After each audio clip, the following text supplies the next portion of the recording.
राधा अपने घर के आंगन में थी। पास में उसके बेटे, बहू, पति की फोटो रखी थी। वो तस्वीर पर हाथ फेरती है और उसकी आंखों में आंसू आ जाते हैं। राधा उस गांव की एक बुजुर्ग महिला थी जिसके परिवार की कुछ समय पहले एक दुर्घटना में मौत हो गई थी। कुछ देर बाद राधा तालाब के किनारे पहुंचती है। तभी गांव का एक व्यक्ति रामलाल पास आकर उसे घूरता है। राधा, तुम तालाब का पानी नहीं ले सकती। तुम मनहूस हो। अपने बहू, बेटे और पति को तो खा गई और अब पूरे गांव को अपनी छाया से बर्बाद करना चाहती हो। रामलाल, मेरे परिवार की मौत एक हादसे में हुई थी। इसमें मेरा क्या दोष? मैं भी इसी गांव की हूँ। मुझे भी पानी लेने का हक है। मैं तुम्हें किसी भी हाल में तालाब से पानी नहीं भरने दूंगा। अगर ऐसी बात है तो मैं जमींदार से तुम्हारी शिकायत करूंगी। राधा गुस्से में अपनी बाल्टी छोड़कर जमींदार की हवेली की ओर चली जाती है। जमींदार साहब, आपके गांव में मुझे तालाब का पानी लेने से रोका जा रहा है।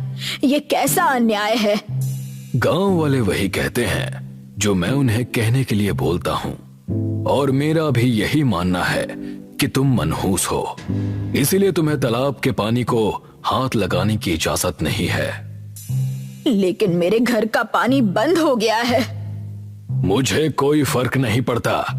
इससे पहले कि मैं तुम्हें अपने नौकरों से बाहर फेंकवा दूं, खुद चली जाओ।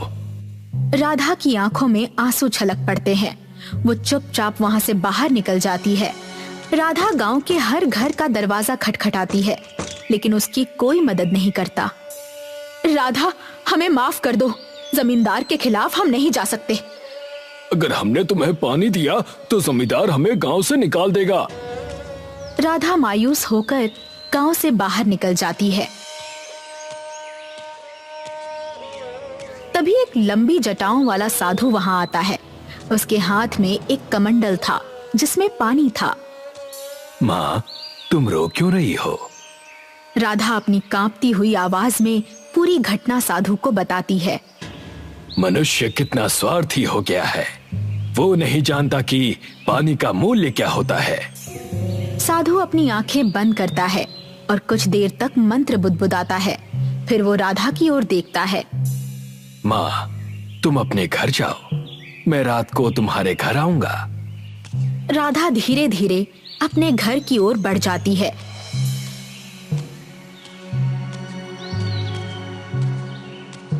उसकी नजर एक बंद कमरे की ओर जाती है जहां से हल्की रोशनी आ रही होती है। ये रोशनी कहां से आ रही है? वो धीरे धीरे कमरे के दरवाजे की ओर बढ़ती है। तभी उसे महसूस होता है कि उसके पैरों के नीचे कुछ पड़ा हुआ है। वो नीचे देखती है और चौंक जाती है। रेत? ये रेत यहाँ कैसे आई? वो घबराकर दरवाजे को खोलती है और जैसे ही दरवाजा खुलता है उसकी आंखें आश्चर्य से फटी रह जाती हैं। कमरे के अंदर कोई फर्श या दीवार नहीं थी। वहां एक विशाल रेगिस्तान था। दूर दूर तक सिर्फ रेत ही रेत फैली हुई थी। ये कैसे हो सकता है? मेरे घर के अंदर रेगिस्तान का द्वार खुल गया। कहीं मैं सपना तो नहीं देख रही? वो धीरे धीरे कदम बढ़ाती है। तभी रोशनी के बीच वही साधु प्रकट हो जाते हैं। साधु बाबा, ये क्या हो गया? मेरा घर तो रेगिस्तान में बदल गया। मैं तो पहले ही प्यासी मर रही हूँ और आपने इसे और मुश्किल बना दिया। चिंता मत करो माँ, मेरे साथ चलो। साधु धीरे धीरे रेगिस्तान में आगे बढ़ते हैं। राधा हिचकिचाते हुए उनके पीछे पीछे चलती है।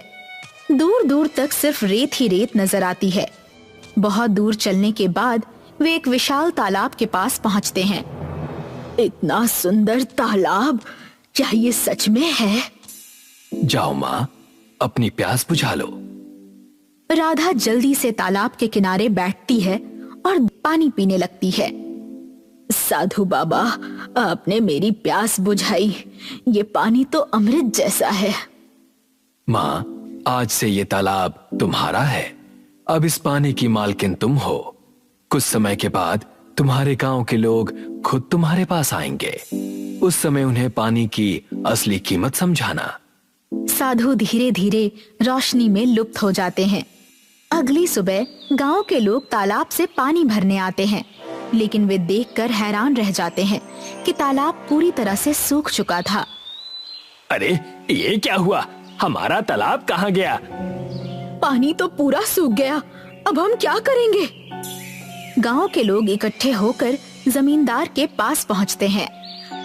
सुबह से घर में पानी नहीं है, मेरे बच्चे और पत्नी प्यासे हैं, आखिर ये हो क्या रहा है? जमींदार, जिस गांव में पानी नहीं होता वहां रहना मुश्किल हो जाता है, हमें कुछ करना होगा, वरना हमें ये गांव छोड़कर जाना पड़ेगा। लेकिन हमारी सारी संपत्ति, हमारे खेत खलिहान, सब कुछ तो यही है ना।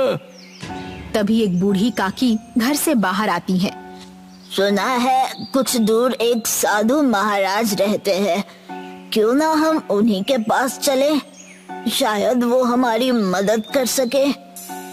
गांव वाले और जमींदार एक दूसरे को देखते हैं।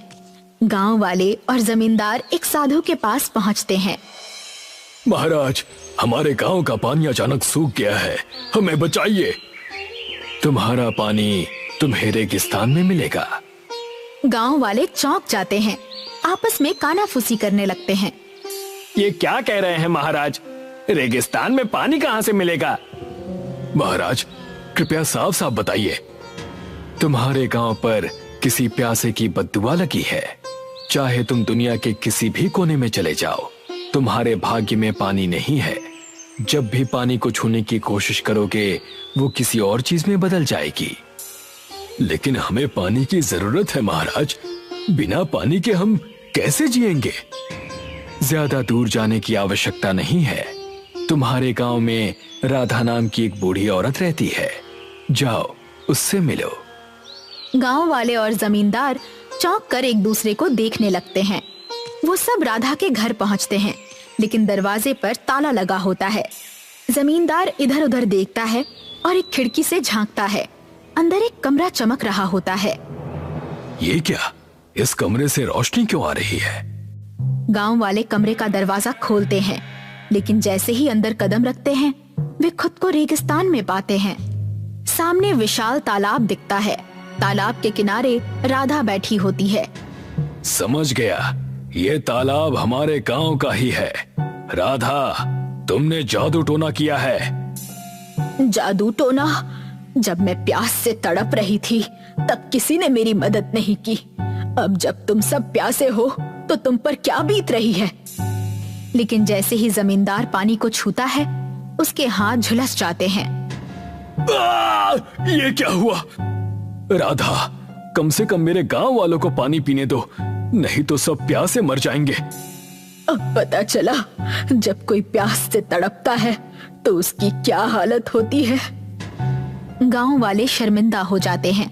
वे हाथ जोड़कर राधा से क्षमा मांगते हैं। तभी रंग बिरंगी रोशनी के साथ साधु प्रकट होते हैं।